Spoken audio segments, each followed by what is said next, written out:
Hey there, welcome back to another video. This time around, it is my review and rant on the 1997 comedy Busted. Now, before I get around to busting this film's balls, I want to give a special shout out to Brock for requesting this review.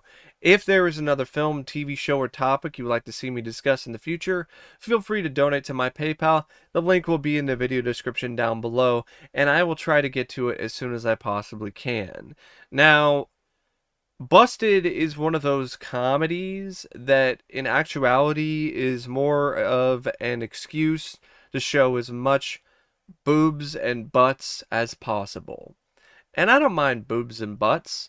I don't mind some nice TNA, but I need more than that in a comedy to be satisfied. Because if I want boobs and butts, I'll just watch a porn. It's shorter for one, and I get more of what I want. And it's not soft core. Instead, with this, you get soft core porn mixed with really piss poor comedy.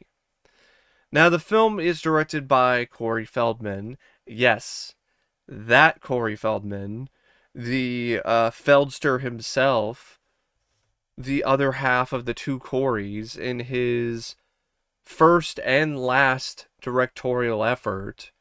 It features a script by Ronald Jacobs and Maria James. It stars Corey Feldman.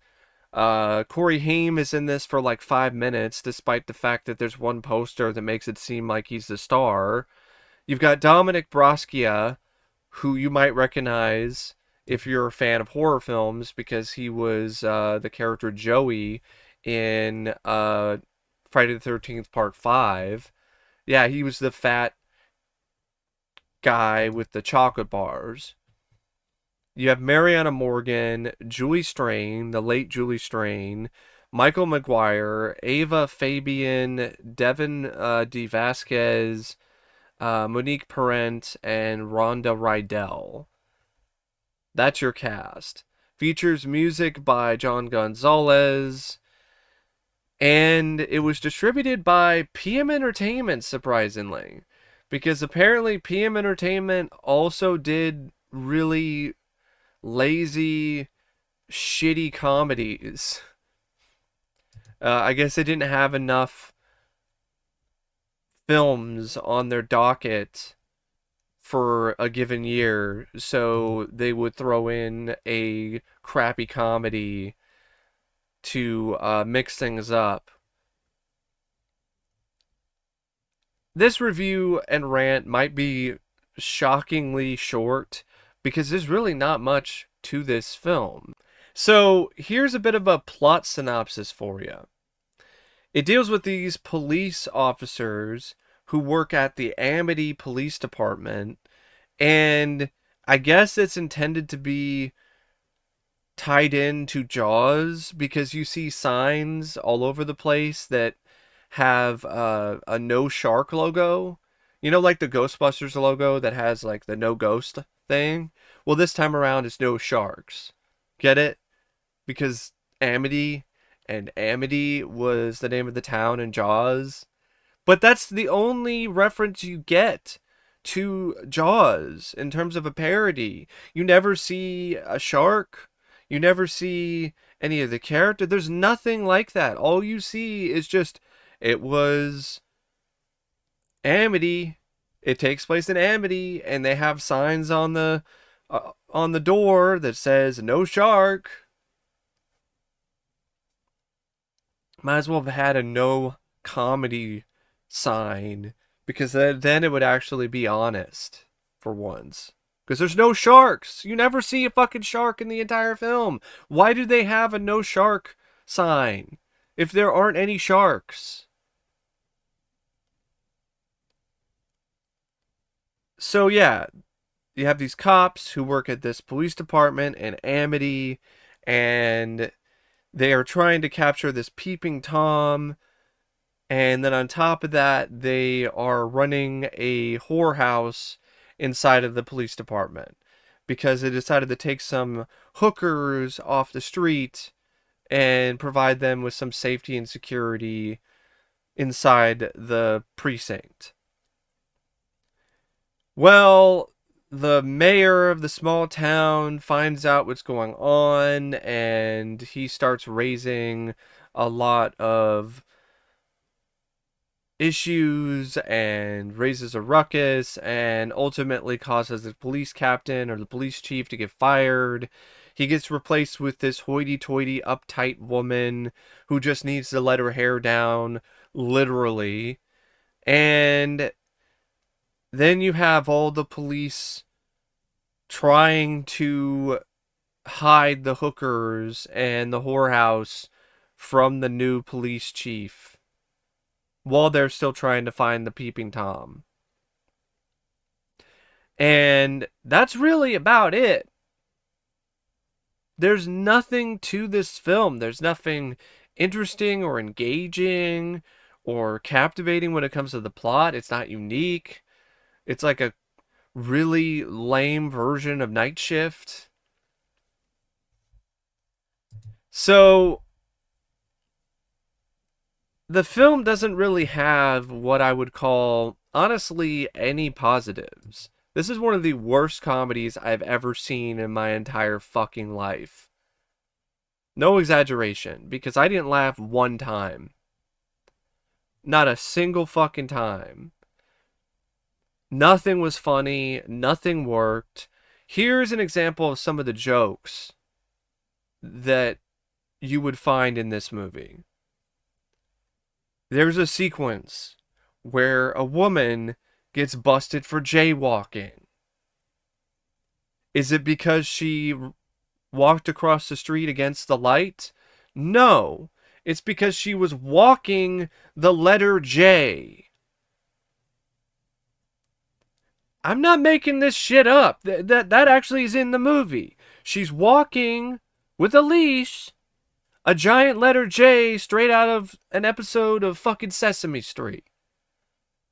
Then you have other jokes where a robber gets caught red-handed and, oh, guess what? He has red hands. Because he's got red paint all over his hands. Get it? Because he's red-handed. There's another gag where two of the characters remark that they are tired of the same old garbage. The camera then pans over to this garbage can in the police precinct that is piled high full of trash.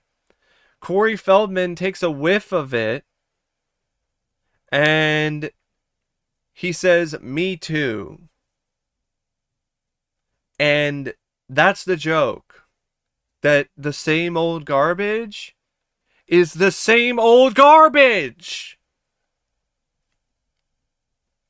There's a Rocky parody for some reason near the end with these two female cops who have a beef with one another and get in a ring and fight.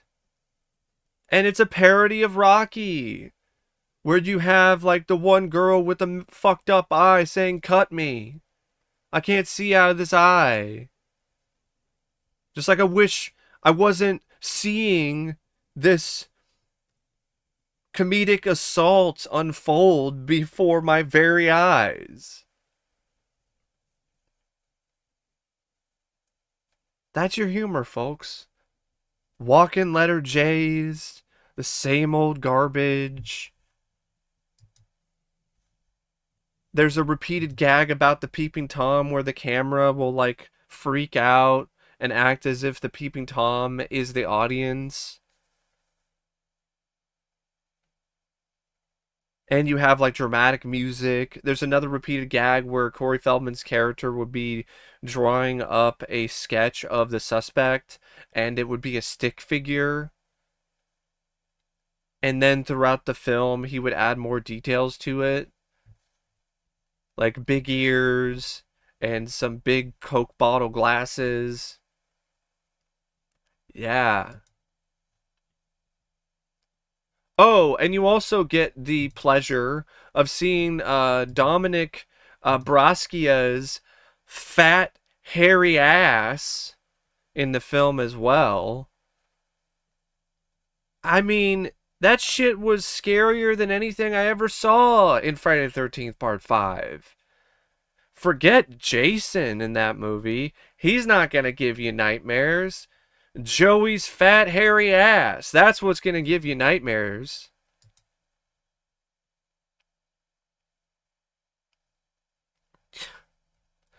The direction by Corey Feldman, it's limp, it's flaccid, it has no authentic energy to it. He's trying to inject it with a lot of verve and vitality, and it just comes across as forced. There's no comedic timing, there's no consistency of tone. There are some moments where it's trying to be, I guess, sexy, but it just comes across as comical and laughable as everything else. So you're like, am I supposed to laugh at these erotic scenes? Or am I supposed to be aroused? And there's a reason why Corey Feldman never directed another film, because he's not much of a director. It just seemed like this film was made just so Corey could bang some hot chicks. You know, good for you, man, but that doesn't mean that this needs to be a movie. It doesn't mean that it's something that you had to unleash upon audiences. The script, like I said, the comedy is lazy, it's uninspired, it's terrible, it's not funny at all. You have this whole repeated thing. There's a lot of repeated gags, but none of them land. There's one with Elliot Gould. Yes, Elliot Gould, an established, talented, critically acclaimed, serious actor who plays a game show host of this game show that just pops up randomly every now and then. And that's it. Some game show host. I think it's like something like, what are you thinking? Or what were you thinking? Or what? I don't know what the fuck the name of the show was. I don't remember what it was. So I don't remember pretty much the entire film. I don't remember barely anything other than the really bad jokes. The script, like I said, there's nothing to this. You just have these cops who work at this Amity Police Department, and they run a whorehouse on the side. The mayor finds out about it, and they try to hide it from the new protege, who then ultimately gets wrapped up in all of this and lets her hair down and makes out with Corey Feldman's character, David.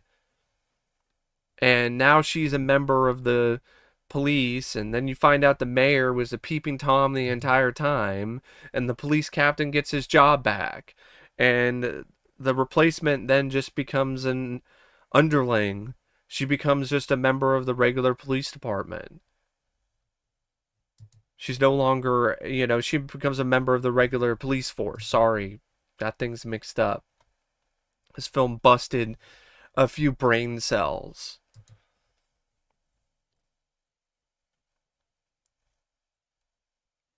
And I mean, the acting, Corey Feldman, this is honestly one of his most cringe inducing performances. He spends the entire film trying to be Jim Carrey and failing miserably. He's just trying so hard with the energy. And I half expected him to go smoking. It was just ridiculous. Why are you trying to be Jim Carrey? There's only one Jim Carrey, and it's not you, Corey Feldman. It isn't. Just be yourself. And seeing Corey Haim in this was depressing. This is one of the last films that he did before he died, and you can tell that he was not in a good place. In fact, Corey Feldman had to fire Haim from the production of this movie. That's why he's barely in the film. Because he was so strung out on drugs that he just could not be relied upon. And Corey Feldman has said in interviews this is one of the saddest things that he's ever had to do in his life, is to fire his best friend, a man that he considered to be a brother, from the set of his film, because he was just so drugged out. And the scenes with Corey Haim, like, he's got dark circles under his eyes. You could tell that he's out of it. it's just really sad and very difficult to watch. The film's already hard to watch enough as it is, and then you have Corey Haim scenes, and then it just makes it depressing. You got Dominick Brascia and his fat, hairy ass, an image that I wish I could unsee, but now it's just forever seared into my brain. Thanks, Corey Feldman. You got Mariana Morgan as Captain Mary May, Julie Strain. So I mean, you also have I think Todd Bridges as a cameo. He's like a prisoner, or you know he's actually a guy who wanted to get some sex, and he dresses up as a prisoner and gets left with this one girl behind bars, so they could do it, so they could fuck, and then he realizes that he's fucked because the whole thing is going on where the captain was fired and Mary May is being a tight ass, and so they're just leaving him behind bars as if he's a actual crook. Yeah, the original captain was Alexander Smith, played by Michael Maguire. But yeah, you see some boobs and butts and tits and ass every now and then. You even see some during the opening credits, because the opening credits has a lot of these sequences that honestly seem like they are ripped straight out of some uh, lingerie ad or some shit, or a swimsuit advertisement, complete with this really corny song in the background. Busted! You're busted! But, I really don't know what else to say about the fucking movie. It's 85 minutes long of pure pain and no laughter. And it's everything that I hate about a bad comedy. It doesn't even put a lot of effort into the comedy. So that's the thing. If you're a bad comedy, you don't make me laugh that much, but it's just because it's not my kind of humor, that's one thing. But if you're a bad comedy because your jokes are just bad, that's a completely different thing entirely. Especially when it comes to the jokes being bad because you're putting no effort into them. I'm sorry. We're going to arrest you for jaywalking, and it's literally just somebody walking the letter J, or a guy who gets busted for being red-handed and his hands are painted red. That's the laziest fucking shit imaginable when it comes to comedy. So, I really don't know what else to say about Busted. I mean, I probably said more about this film than there really is to this movie in terms of any substance to speak of. Um, I just gotta say, skip this film. Do not watch this movie unless you're some diehard Corey Feldman fan. If not, then don't even bother. You know what's crazy is the film is available on streaming. Just gonna mention one last thing before I go. But it's only the Spanish dubbed version. And I saw the English version because I found it on a website somewhere. But I honestly would probably think that the Spanish version might be funnier just because of how absurd it is, because of the dubbing and everything, than the actual American version. But it probably still would be pretty awful because the same bad jokes would still be really bad, but this time around they would just be bad in a different language. But I just find that crazy that the only version available to stream is the one that's dubbed in Spanish. Like you can find it on Tubi, but it's the one that's dubbed in Spanish. It's not the American version with the American uh dubbing, with the English dub. But see, that's more interesting than probably the movie. The fact that there's only a Spanish version of the film to stream. But really, you shouldn't be streaming it, period, because it's a stream of piss. Thanks for watching my rant on Busted, and as always, I'll see you later. See ya.